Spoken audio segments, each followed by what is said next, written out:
নমস্কার বন্ধুরা, গৌরীর কিচেনে সবাইকে স্বাগত। আজকে আমি বানাবো একদম ট্র্যাডিশনাল সম্পূর্ণ নিরামিষ বেগুন ও বড়ি দিয়ে কলমি শাক রেসিপি। এই রেসিপিটি গরম গরম ভাতের সাথে থাকলে আর কিন্তু কিছুই লাগে না। আর যেসব বাচ্চারা শাক খেতে ভালোবাসে না, তাদেরকে আপনারা এইভাবে বড়ি বেগুন দিয়ে বানিয়ে দেবেন, দেখবেন তারাও কিন্তু চেটেপুটে খেয়ে নেবে। চলুন তাহলে বন্ধুরা দেখে নিই আজকের এই রেসিপিটি। প্রথমেই আমি বড়িগুলো ভেজে নেব। তার জন্য কড়াইয়ে দিয়ে দিয়েছি তেল, দিয়ে দিচ্ছি প্রায় 10 থেকে 12টা বড়ি। কড়াইয়ের তেলটা প্রথমে ভালোভাবে গরম করে নিয়ে তারপরে কিন্তু গ্যাসের ফ্লেমটা একদম লোতে রেখে বড়িগুলো ভেজে নিতে হবে। বড়ি ভাজতে কিন্তু খুব বেশি সময় লাগে না, 1 মিনিট ধরে কন্টিনিউয়াসলি নেড়ে চেড়ে নিলেই বড়ি ভাজা হয়ে যায়। বড়িগুলো ভাজতে ভাজতে যখন দেখবেন হালকা হালকা কালার চলে এসেছে, তখন বুঝতে হবে ভাজা হয়ে গিয়েছে। এবারে অন্য আরেকটি কড়াইয়ের মধ্যে দিয়ে দিচ্ছি 1 টেবিল স্পুন তেল। তেলটা গরম হয়ে গিয়েছে দেখুন। এবারে একটা বেগুন ছোট ছোট টুকরো করে সামান্য নুন ও হলুদ দিয়ে মেখে রেখেছিলাম, বেগুনগুলো ছেড়ে দিলাম কড়াইয়ের মধ্যে। এই সময়ে গ্যাসের ফ্লেমটা মিডিয়ামে রেখে বেগুনগুলোকে হালকা ব্রাউন কালার করে ভেজে নেব। আমি যেরকম দেখুন কন্টিনিউয়াসলি নেড়ে যেতে যেতে বেগুনগুলো ভেজে নিচ্ছি, আপনারাও ঠিক সেইভাবে ভেজে নেবেন, তাহলে দেখবেন বেগুনের চারপাশ থেকে ভালোভাবে ভাজা হয়ে যাবে। এইভাবে কন্টিনিউয়াসলি 5 মিনিট ধরে ভেজে নেওয়ার পরে দেখুন বেগুনগুলোর হালকা হালকা কালার চলে এসেছে।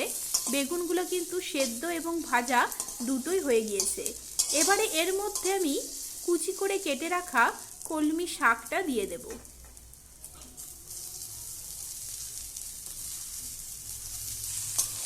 এবারে আমি গ্যাসের ফ্লেমটা একদম লোতে রেখেই সমস্ত প্রসেসটা কমপ্লিট করব।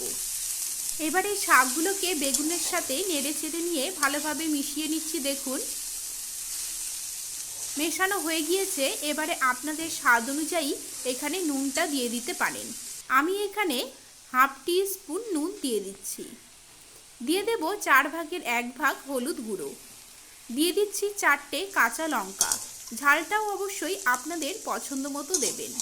সব কিছুকে নেড়ে চেড়ে নিয়ে মিশিয়ে নেব এবং 5 মিনিটের জন্যে ঢেকে রেখে একদম লো ফ্লেমেই রান্না করে নেব।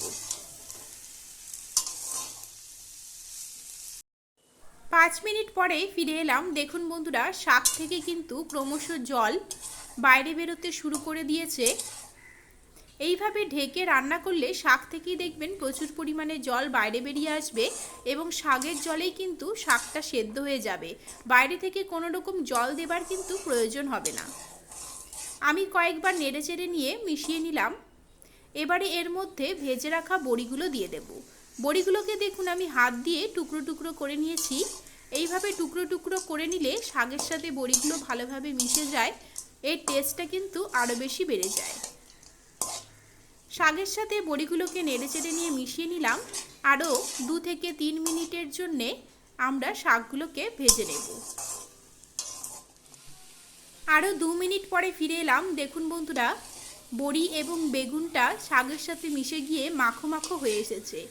এমনভাবে শাকটা ভেজে নিতে হবে যাতে একদম শুকিয়ে না যায়। রস রস ভাব থাকতেই কিন্তু গ্যাসের ফ্লেমটা বন্ধ করে দিতে হবে।